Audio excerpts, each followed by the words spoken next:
Ako ba yung gago kung very stingy ako sa pera? Hello! Male 18 here. Binigyan ako ng pera ng pinsan ko last April 29 dahil birthday ko. 1,000 yon.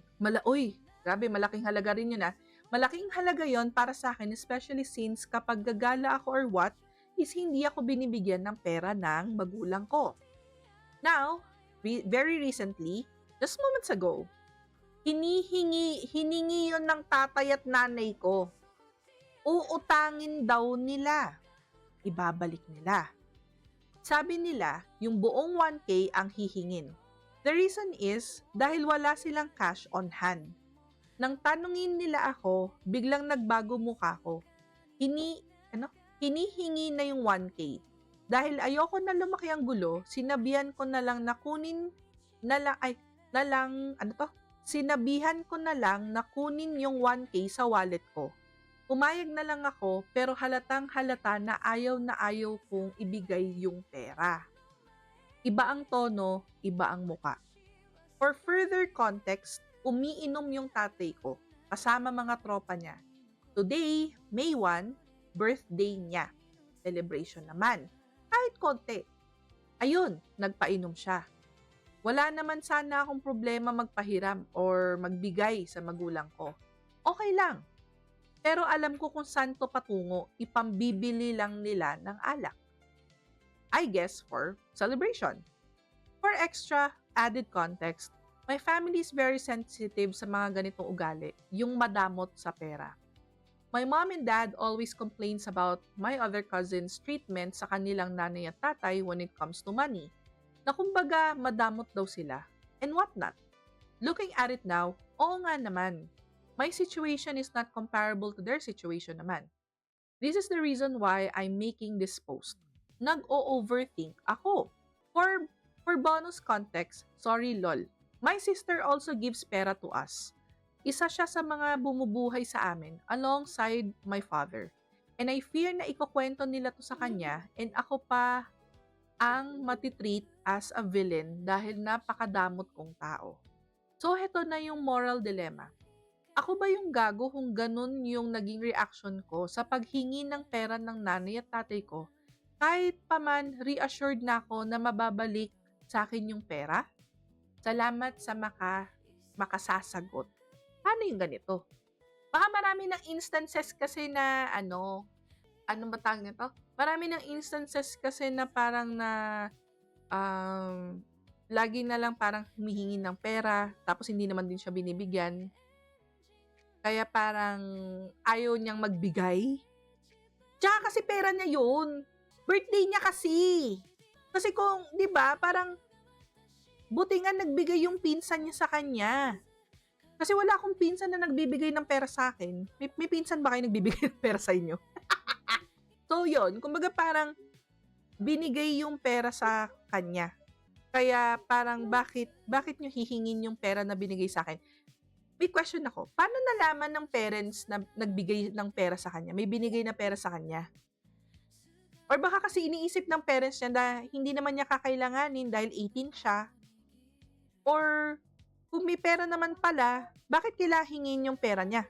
Parang feeling ko kasi yung 1K hindi na mababalik yung thank you. Nakalimutan ko na kailan yun? May utang ako? Kailan? Ganon na yan. Parang feeling ko ganon at nafe-feel niya na ganon yun. Tsaka parang feeling ko, hindi rin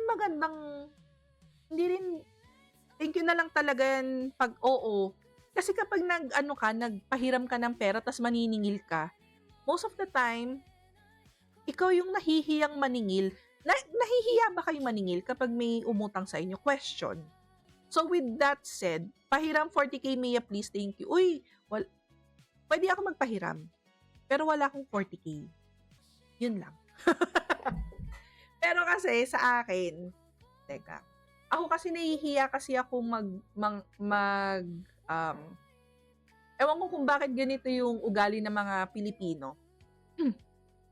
Scammer tong si Anchi. Pagaling mo muna yung tuhod mo. Pahiram tapos di nababalik, lols. Hoy, grabe. meron kasi personalan na sa tuhod. I mean, kung manghihiram ka ng 40K, siguraduhin mong sa tuhod mo mapupunta yan. Pero ang question kasi is, nahihiya kasi akong maningil kapag kunwari mangungutang. Rule of ano 'to, 'pag tumanggi ka, damot mo naman. 'Pag pinahiram mo, thank you. Rule of thumb ng kakilala ko, 'pag kakilala niya at alam niya mapupunta, ibibigay niya na lang niya. Kasi nagiging iba yung dynamics ng friendship. Uy, totoo 'to. Ako bentahan mo na lang ako. Bibilin ko yung gamit. Kumbaga may exchange. Kasi hindi naman din ako maluwag sa pera. Kumbaga itutulong ko na lang sa'yo. May bibilin na lang ako sa'yo. Para sarado yung exchange. Kasi kapag ibibigay ko sa'yo yung pera, na para bang may pinatago ka sa akin. Hindi ka naman kasama sa budget ko. Tsaka nangangailangan din ako ng pera. Kaya hindi ko siya pwedeng basta-bastang ibigay. Ewan ko, baka sa akin lang yun. Na parang pwede ko sabihin na, binigyan ko siya ng pera. Ay bakit? Nanay ka ba niya? Whereas, may binili ako sa kanya. O, kumbaga parang medyo mas acceptable kasi may binili ako sa kanya. Saka kung may mindset siya na babalik yung perang pinanghiram niya, nagkakaroon na ng negative feelings. Oo. Kasi sa akin ako kasi hindi kasi ako din, hindi ako, nangungutang. Meron yung one time na parang talaga nilunok ko yung pride ko at nangutang ako. And, na-disappoint lang ako. Na parang sabi ko sa sarili ko, never again akong manghihiram. Kasi ipapamukha talaga nila sa'yo na, bakit ka nang hihiram? Wala ka ng pera, no? Parang, ayoko ng ganito. Hindi ako manghihiram ko talagang hindi ko kailangan. Ang hinihiram ko lang naman 300 pesos. Hindi naman 1,000, 300 pesos. Ewan ko, it's a painful memory. Ang taray, maka-painful memory. Yung nanghiram, ang damot yun naman, te. Di ba? Parang bakit ganun? Bakit parang laging, parang, pasensya ka na, hindi ako makapagpahiram. Ang damot mo naman. Ang dami-dami mo naman pera. Hindi ka naman kasama sa pera ko. Pero real talk, may mga nanghihiram na walang planong bayaran. Oo. Ang plano lang nila magtago. Nasa Boracay, ganun. O kaya yung nangutang ka, tapos nakalimutan mo na. Tapos yung pinanghiraman mo, nahihiya din nahihiya din maningil. Mas makikita mo na lang, nagfe-flex sa social media, bago iPhone, nasa Boracay, travel, ganun. Kasi yung iba, sinasangkalan yung relationship para lang sa pera. Yun yung pinakamasakit dyan. Kasi yun na yung collateral damage yung relationship ninyong dalawa. So, yun. So, parang kung kunwari babalik tayo dito sa kwento ni Kuya, no? Kasi in terms of pera thank you na lang talaga to. Makakalimutan na talaga tong hiniram. Kasi wala namang sa mundo ng sa amin ganito. O, sige, Sir Ars. Bago ko basahin, magbabasa ako ng isang comment, sabi niya.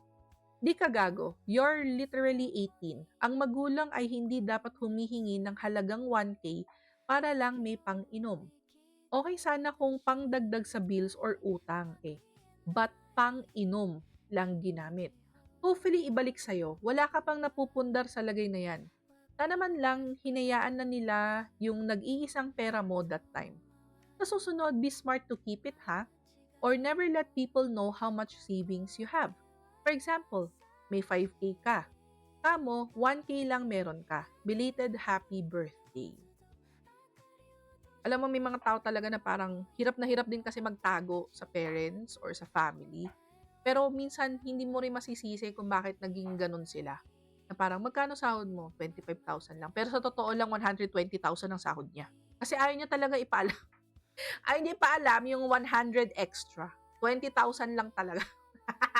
Ano to, sabi ni Sir Ars? If nanghiram ng pera, pero hindi na binalik, hahayaan namin, pero the next time na manghihiram, hindi na namin pahihiramin in a proper way.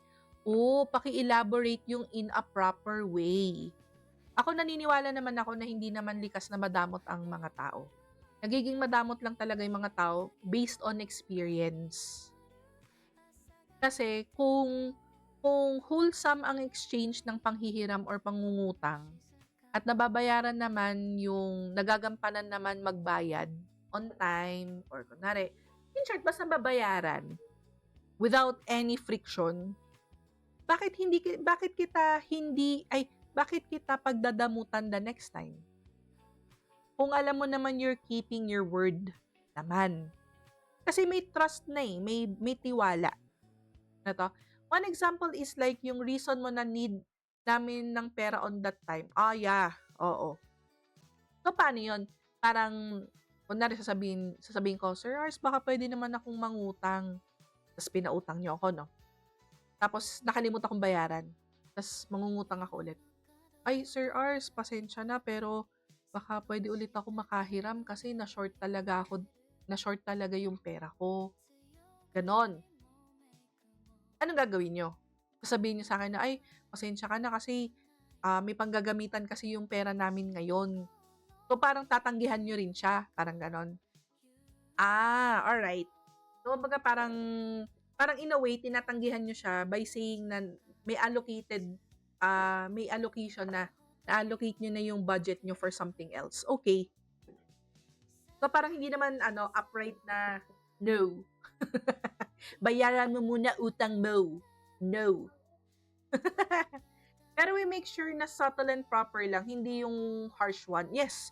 Kahit naman din, parang ang hirap kaya maging harsh na parang, bayaran mo muna yung utang mo, huy. Parang gano'n, di ba? Parang nakakahiya. Nakakahiya na nga maningil. Nakakahiya pa magsabi ng gano'n. Oh my God, wala na. Nilamon na tayo ng lupa. Sa hiya natin, my God. Pwede po ba makihiram pera? Bibili lang po ako ng e-bike ko pang work sana. Ang taray nung e-bike na para bang walang sakit sa tuhod. Nako, may ginamitan. Pero pwede pag may available time. Di ka gago. Sobrang nanonormalize na sa mga magulang yung palaasa, yung pag-brand sa anak na madamot.